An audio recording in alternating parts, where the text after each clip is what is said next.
Tesla is the next Enron. Welcome back to Strongman Personal Finance. We got some drama in the CEO world. CEO of Asana, Dustin Moskovitz, never heard of this guy in my life, boldly claims that Tesla is the next Enron.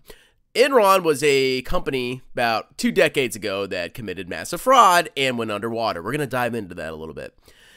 It was a big scandal, and it actually precipitated a new regulatory framework called Sarbanes-Oxley, which you hear about in frickin' accounting school all the time. But anyway, Dustin Moskovitz is saying that Tesla is a fraud on the scale of Enron. So basically a massive, big fraud.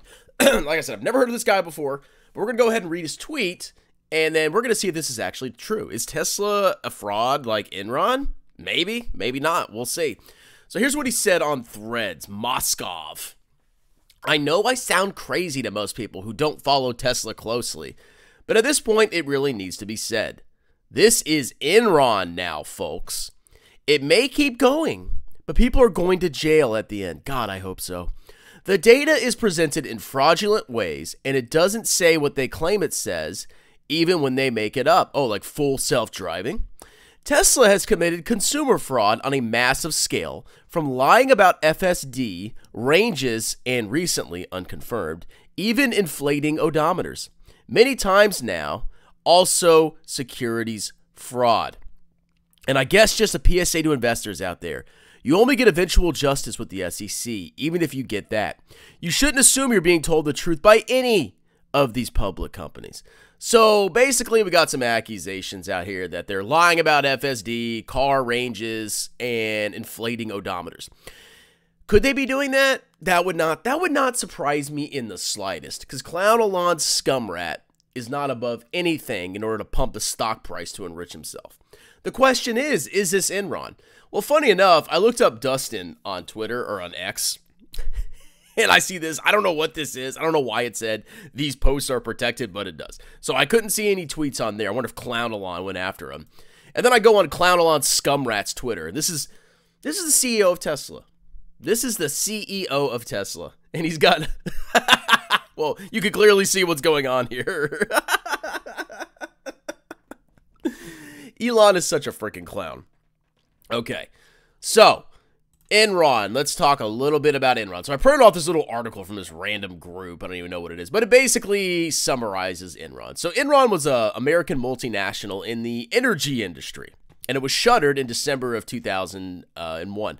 And it precipitated the Sarbanes-Oxley Act, which you have to learn about that constantly. But basically a couple things happened where Enron committed fraud, and they eventually paid the price for it. One way they committed fraud on their financial statements was that they changed from the historical cost accounting method to a mark-to-market accounting method. So in accounting, when you buy an asset, let's say you buy a freaking, let's say you buy a tractor. You put your and you spend $10,000 on that tractor. The tractor goes on your financial statements as $10,000. And once you place the tractor into service, you start using it, you start depreciating it over its useful life.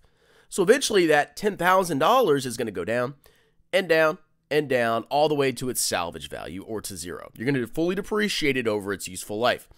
That's how accounting works. It's a very conservative method of recording assets on your balance sheet. That tractor could be worth $50,000. You could buy it for $10,000 and it could be worth $50,000.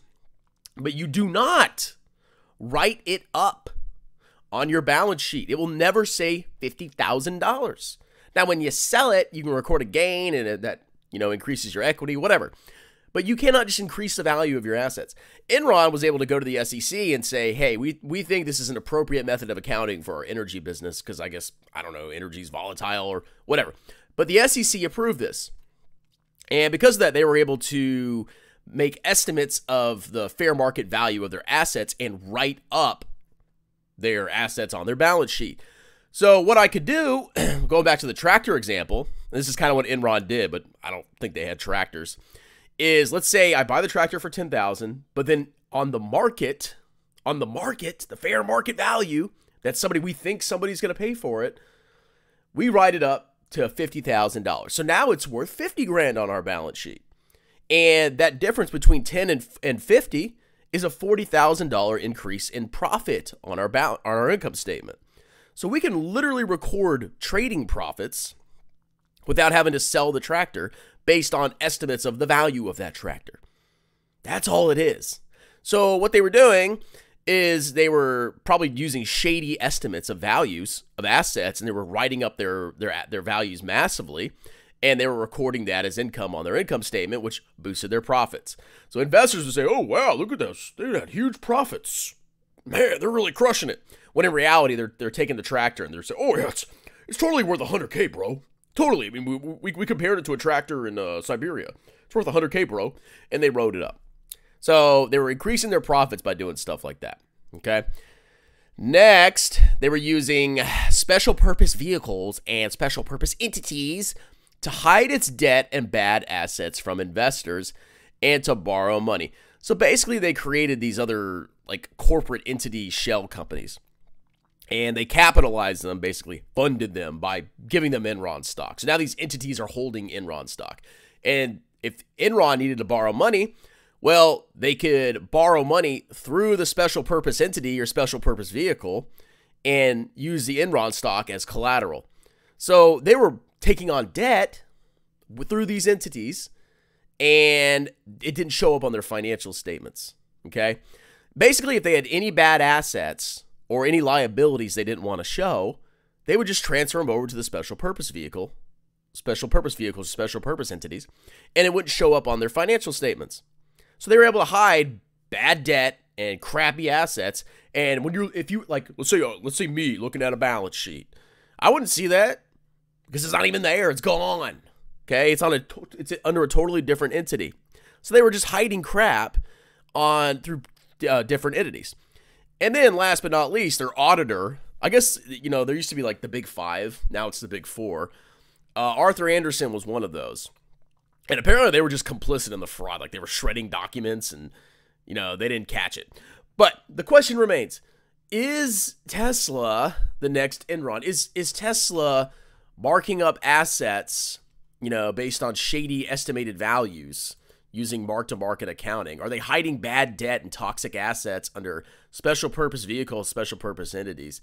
And is their auditor, I don't know who they're, it's got to be one of the big four, is their auditor shredding documents and hiding fraud? I don't think so. I don't think this is an Enron level scam, but what I do believe is that Elon Musk massively overstates, overpromises stuff to pump the stock price to enrich himself because he's a piece of trash. Okay? But this is not Enron, I don't think. I mean, they could be doing this. I'm not saying it's impossible.